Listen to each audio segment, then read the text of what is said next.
Monsieur le Président et chers collègues, nous savons de quelle manière l'enjeu de la mobilité est tout à fait essentiel pour l'ensemble de nos concitoyens. Ce n'est malheureusement pas la première fois que nous constatons le recul des dessertes. Jean-Yves Lechon vient de dire, en tout cas, que ça avait été le cas sur une des lignes de ce département. Je pourrais également citer la ligne entre Bourg-en-Bresse et Mâcon, qui, dans des années passées, a vu se raréfier la desserte de la même manière.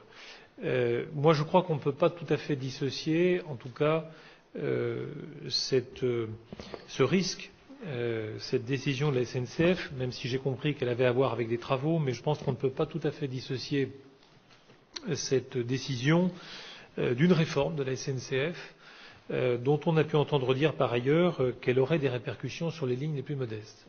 Je crois que c'est aussi une manière, à mon sens, de redire que moins de moyens dédiés au service public, à un moment donné, finit par se voir.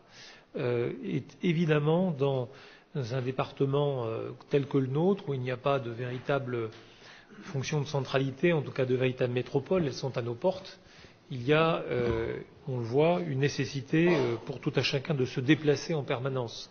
Et donc ce sont immanquablement les plus fragiles qui seraient effectivement eux-mêmes impactés par ces décisions unilatérales. C'est la raison pour laquelle d'ailleurs notre groupe va s'associer à la signature de ce vœu et à son approbation. Merci Monsieur Greffet. Il est vrai, vous l'avez rappelé, qu'on a tous des exemples à citer dans nos territoires ou cantons respectifs où malheureusement, on a des lignes abandonnées de la sorte.